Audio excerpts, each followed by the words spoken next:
Bonjour à toutes et à tous, je suis Déborah Guinness, c'est pour votre Guinness du jour, aujourd'hui le 24 février 2025. Merci pour les nouveaux abonnés, merci pour les personnes qui sont régulières. Recevez notre gratitude, merci du fond du cœur. Alors, on a commencé tout à l'heure la Guinness et je parlais, je me suis mise à parler. Je ne sais pas pourquoi quelque chose m'a dit, regarde le téléphone, parce que je suis en train de filmer de mon téléphone éteint. Et là, j'ai vu que je me suis mise à parler sans avoir lancé la caméra. Alors, merci de votre présence. Et on a commencé fort ce matin avec la fatalité. La fatalité, voilà.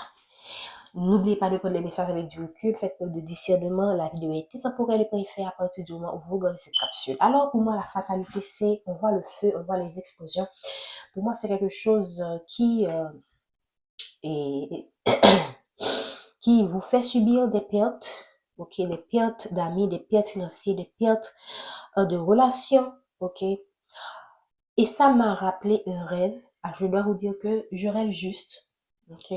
Ça m'a rappelé un rêve que j'ai eu hier soir. Un rêve où il y a des personnes qui étaient dans un lieu.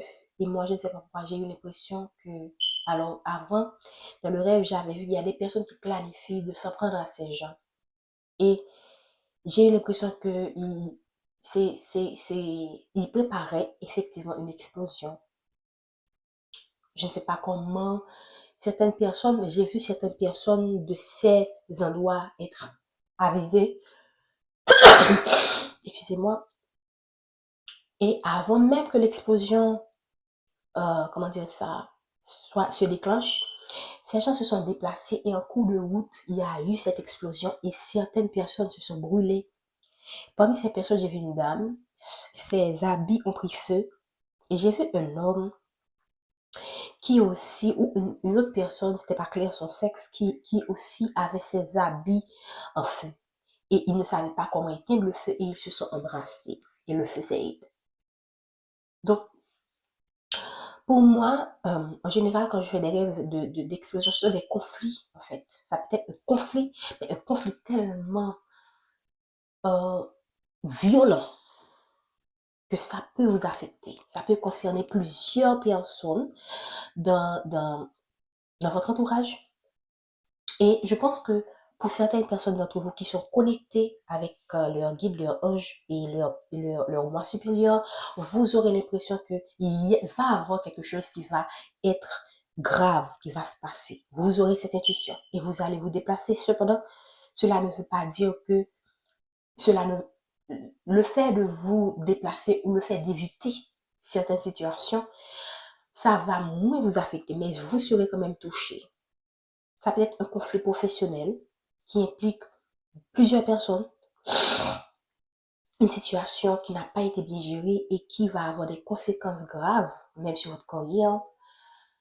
Euh, je pense que ça implique beaucoup les relations, parce que là, on a la communication, on a des personnes qui parlent beaucoup, donc il va avoir vraiment des discussions très violentes, va avoir des discussions très violentes, et ça va concerner des personnes de votre entourage. Ça peut être aussi des personnes, des personnes vos ennemis hein, qui vont s'enflammer entre eux, ça dépend. Mais pour certaines personnes, même quand ces ennemis s'enflamment entre eux, vous serez d'une certaine manière affecté. Ok? Mais pas aussi grave, mais pas de la manière, pas au point de, par exemple, de vous comment, volatiliser d'une certaine manière, parce que lorsqu'il y a explosion, on a c'est le corps, et malheureusement, quand les corps qui ont subi des explosions, les corps sont carbonisés, donc vous ne serez pas, ce serait pas, vous pourriez être touché par ces conflits, mais mais ce ne sera pas aussi grave.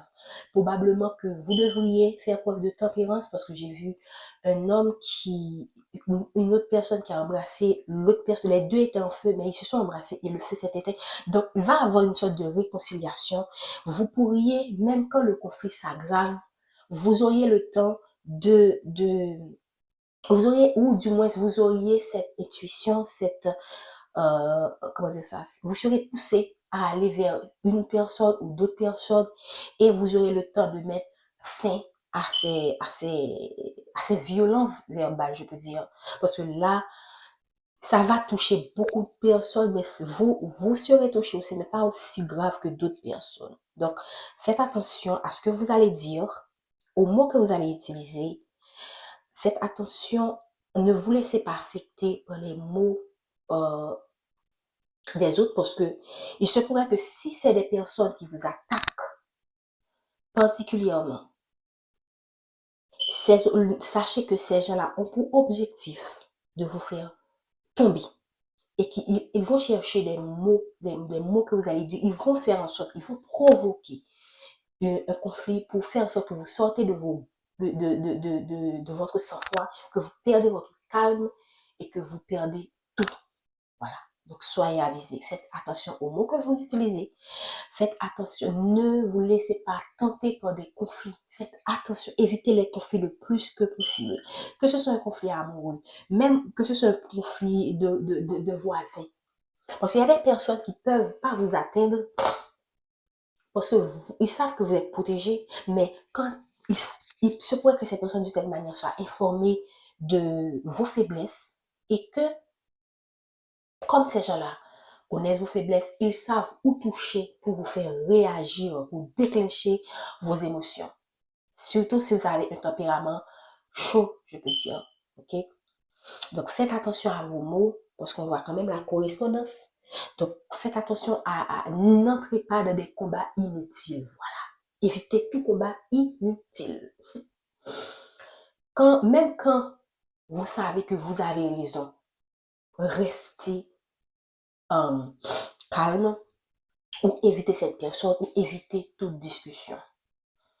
Donc, parce que l'objectif derrière, et je vous assure que en premier lieu, vous pourriez ne pas avoir l'impression que on vous vise ou bien on vise votre perte, votre chute, mais l'objectif c'est de vous faire chuter pour que vous perdez tout.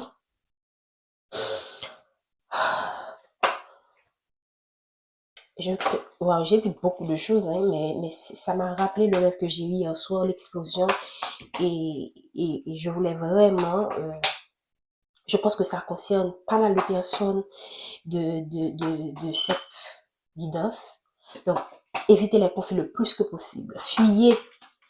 Pour le moment, même quand vous savez que cette personne a tort et que c'est vous qui avez raison et que cette personne-là essaie de vous faire passer pour la coupable, fuyez. C'est pas le moment vraiment parce que voilà, heureusement vous êtes protégés. Je pense que c'est ce message du divin. Vous êtes protégés. Vous êtes protégés pour aller vers cette évolution.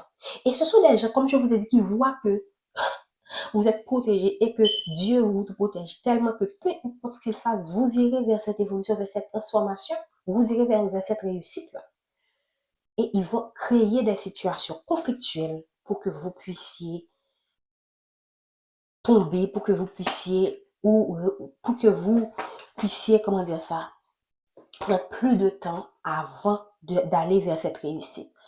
Parce que quand Dieu planifie quelque chose pour vous, ok, parfois l'ennemi qui sait qu'il ne peut, il ne peut pas, ils ne peuvent pas, comment dire ça, enlever ce que Dieu a mis pour vous, ne peuvent pas prendre, mais ils peuvent le ralentir. Donc, c'est vous avec votre spiritualité, en étant connecté à vos guides, c'est vous, c'est vous avec votre attitude, votre façon de capter les informations et votre discernement, voilà, votre discernement et votre sagesse intérieure. Ce sont ces hommes-là, je peux dire, votre capacité de discernement, votre sagesse qui vont vous aider à traverser ces pièges, ces obstacles. Voilà. On voit très bien que vous êtes surveillé. Vous êtes surveillé et il y a des personnes de votre entourage qui vous trahissent, tout simplement. C'est clair, hein? Parce qu'ils voient que vous allez vers quelque chose de nouveau, vers une naissance. Et ils savent qu'ils ne peuvent pas arrêter. Ils ne peuvent pas arrêter, on parle bien de vous, chère consultante. Ils ne peuvent pas arrêter cette évolution. C'est tout simplement impossible. Ils savent que vous allez, ils ont regardé. Il y a un homme qui est en train de regarder dans une longue vue et ils savent que vous allez vers cette évolution. Et c'est Dieu qui a planifié cette évolution pour vous. Ils ne peuvent pas l'arrêter. Par contre, ils peuvent le ralentir. Mais c'est à vous d'utiliser votre sagesse intérieure pour ne pas vous laisser tomber dans certains pièges. Et si vous êtes quelqu'un de très spirituel, de mystique, comme le dit souvent quelqu'un que je connais très bien, vous serez toujours informé de ces situations. Moi, par exemple, dans le rêve, j'ai vu, cela ne veut pas dire que ça peut me concerner aussi, ok? Parce que là, on est tous, comment dire ça, on vit dans un monde de dualité. Donc, on a des personnes qui nous aiment et d'autres qui ne nous aiment pas. Ça arrive. Mais j'ai vu que j'ai été épargnée. J'ai vu des gens brûler, mais je n'ai rien eu. Donc, je pense que pour certaines personnes qui sont encore dans un, qui sont, qui n'ont pas encore initié leur parcours de vie spirituelle, vous pourriez être affecté. Mais cela ne veut pas dire que vous n'êtes pas protégé. Il se pourrait que vous soyez quelqu'un, vous voyez, la victoire qui est à l'envers, la victoire est là, mais elle est à l'envers. Ça veut dire que il se pourrait, ces gens essaient de ralentir cette victoire, en fait. Il y a des gens qui vous trahissent pour que vous n'allez pas vers cette victoire, mais vous allez vers la victoire. Parce que c'est déjà, voilà, c'est des gens qui ne veulent pas que quelqu'un revienne dans votre vie, ou qui ne veulent pas que vous allez vers un soleil, qui ne veulent pas que vous, que là, parce que là, c'est quand même la roue qui tourne, qui ne veulent pas que vous allez vers un changement, en fait. Mais vous allez quand même vers le changement parce qu'il y a la justice divine qui est là, la protection divine qui est là, tout simplement. Même quand ils le ralentissent, même quand ils font tout et n'importe quoi pour vous mettre à l'arrêt, vous allez vers cette victoire, vous allez vers cette évolution, vous allez vers cette naissance, peu importe ce qu'ils font. Mais écoutez votre sagesse intérieure, sachez quoi dire à qui est qui fait quoi, qui sont vos ennemis. Restez vraiment alerte et surtout évitez les conflits le plus que possible. Même quand c'est un conflit où vous savez que vous avez raison, évitez. D'accord? Prenez soin de vous et soyez très connectés à vos guides dans ces moments qui sont très fatidiques, qui sont très, comment dire, c'est pas le mot fatidique, mais qui sont très déterminants, le terme qui me vient en tête, c'est fatidique, déterminant, et il y a un autre terme qui ne me vient pas en tête, mais c'est juste pour vous dire que vous êtes un carrefour de votre vie et les choix que vous allez faire pendant cette période vont avoir des conséquences sur le long terme. Et c'est pourquoi il y a des personnes qui veulent vous désorienter de cette bénédiction que l'univers met sur votre route. Alors, soyez malin, ok? Soyez prudent, soyez vigilant, d'accord? Prenez soin de vous. Bonne semaine. Pourquoi j'ai aussi l'impression que ça pourrait être un message de la semaine, je ne sais pas. Ça peut correspondre à une situation globale pour beaucoup d'autres personnes, mais quand je dis global, c'est pas tout le monde, mais c'est une grande majorité, d'accord? Soyez dans la prière aussi, soyez dans la méditation, dans le calme. Ne vous laissez et dérangé par des énergies négatives. Restez connecté à vous-même, à vos guides et tout ira bien selon le plan divin. Mais charnière, c'est une période charnière de votre vie. Voilà, j'ai trouvé le terme. C'est une période charnière de votre vie. OK? Donc, c'est une période où les choix que vous faites vont déterminer votre destin. Voilà. D'accord? Prenez soin de vous, chers abonnés. Je vous aime. Bonne journée, bonne semaine.